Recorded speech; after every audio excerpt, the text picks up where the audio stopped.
এই যে এই কুকুরটা আজকে খাবার দিছি, পরে খাবারটা খাইলে ও শরীর অসুস্থ মনে হয় কয়েকদিন থেকে। মানে কালকেও খাইছে, কিন্তু আজকে দিছি পরে কেন জানি ও শুঙাশুঙি করে আর খায়নি। ওই যে ফুড পয়জন হয়েছে মনে হয় পেটের ভিতরে। আর এটা আমাদের বাসার সামনে থাকে, আরো একটা আছে, দুইটা বাসার সামনে থাকে। আর আমি আমাদের এখান থেকে মানে পুরা এই যে মহল্লার ভিতরে আর কি, এই রাস্তার মধ্যে কয়েকটা কুকুর থাকে, যেমন 10-12টা কুকুর আছে। আমি বাইরে যেতে পারি না, ওরা আমার পিছনে পিছনে দৌড় দেয় শুধু। একদিন আসলে কুকুরদেরকে একদিন একটু খাবার দিলে ওরা চিনে যায়, মানুষের পিছনে ঘুরতে থাকে। আর আমি ওদেরকে এই মানে 2-3 বছর থেকে আমি এখানে, আগে এত ফলো করতাম না, কিন্তু ইদানিং কেন জানি আমার ওদেরকে দেখলে অনেক অসহায় লাগে। তারপরে বিড়ালদেরকে, কুকুর দেখলে আর কি অনেক বেশি অসহায় লাগে ওদেরকে।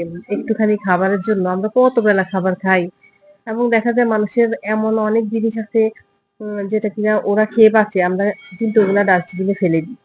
সেগুলা যদি আমরা ডাস্টবিনে ফেলে না দিয়ে ওদেরকে দিই, তাহলে দেখা যায় ওরাও বেঁচে যায়, আর ময়লা ময়লা হয় না আর কি। মনে করেন আবর্জনা গুলো পরিষ্কার হয়ে যায়। তো ওদেরও জীবন আছে, আসলে ওদেরও খাওয়ার চাহিদা আছে। আমরা মানুষরা আসলে কখনো ওদের এইসব এইসব নিয়ে ভাবি না কখনো আসলে। সবার আসলে ওদেরকে নিয়ে ভাবা উচিত। সবাই যদি একটু করে মানে হেল্প করে ওদেরকে, তাহলে দেখা যায় যে ওদের আর কোনো কষ্ট হয় না। ওরা আসলে বেশি খাবারের ওদের চাহিদা নাই। ওরা আসলে অল্প একটু খাবার হইলেই ওরা সন্তুষ্ট। আর সবসময় যে পায়ে পায়ে ঘুরে সেটা শুধু খাবারের জন্য না। আসলে ওরা যেমন আমাদেরকে ভালোবাসে, তাই আর কি আমাদেরকে দেখলে আমার পাশে পাশে ঘুরে মানে যখনই যেখানে যাই মানে পিছনে পিছনে আসে। তো এই তো এই কুকুরটাকে ও আজকে খায় নাই, ও অসুস্থ, তো ওকে দিয়ে দিলাম আর কি ওর খাবারটা। আসলে ওরা অবলা প্রাণী, ওরা বলতে পারে না, ওরা রোজগার করতে পারে না। ওদের খাবারটা আসলে আল্লাহ পাক আমাদের মাধ্যমে রাখছে, ওদের রিজিক। কিন্তু আমরা আসলে আহ, এতটা কেয়ার করি না ওদেরকে।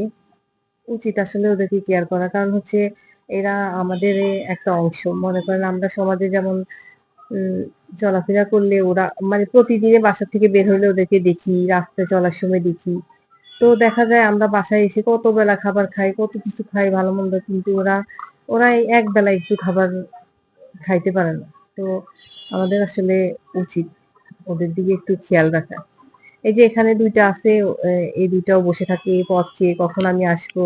আমাকে মানে অনেক দূর থেকে দেখলে ওরা দৌড় দেয়, দৌড় দিয়ে আসে ইয়া করার জন্য। মানে দেই বা না দেই, দৌড় দিয়ে আসে। কিন্তু আমি চেষ্টা করি প্রতিদিন দেওয়ার। মাঝে মধ্যে হয়তো দেখা যায় আমি ব্যস্ত থাকি, তার কারণে হয়তো দিয়ে দিয়ে উঠাও হয় না, মানে আমার এদিক ওদিক যাওয়া লাগে, আমি ব্যস্ততার কারণে আর কি দিতে পারি না। কিন্তু আমি আমি যেই দিন আমি দিতে পারি না, সেই দিন আর কি আমি আমার খাবারটা গলা দিয়ে মনে হয় যেমন নামে না, আমার চোখের সামনে ওদের কথা আমি ভাবতে থাকি শুধু। আর আমার বাচ্চারা তো বলে তুমি সারাক্ষণ জানলা দিয়ে কি দেখো।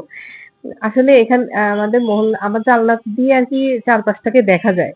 ওরা যে খাবারের জন্য কি পরিমাণ ছুটাছুটি করে, আমি ওদেরকে দেখলে আমার আর কোনো কিছু মানে খাইতে পারি না, আমার গলা দিয়ে নামে না, শুধু সারাক্ষণ ওদের কথাই মনে পড়ে। জানি না আল্লাহ পাক আমাকে কি দিয়ে বানাইছে, মানে আমার একদম কুকুর বিড়ালের মানে ওরা না খেতে পারলে আমার একদম অশান্তি লাগে, কেমন লাগে আমি নিজে ভাষায় প্রকাশ করতে পারবো না। এই যে ওরা যে খাইতেছে, এটা যে কত বড় একটা শান্তি, মানে আমি ওদেরকে খাওয়া দিতে পারছি, একবেলা একটু খাবার ওরা সন্তুষ্ট হয়ে খেতে পারছে, এটাই কেন জানি একটা আনন্দ দেয় আমাকে। আপনারাও হেল্প করে দেখবেন, আসলে অনেক আনন্দ পাওয়া যায় এগুলা করার মধ্যে।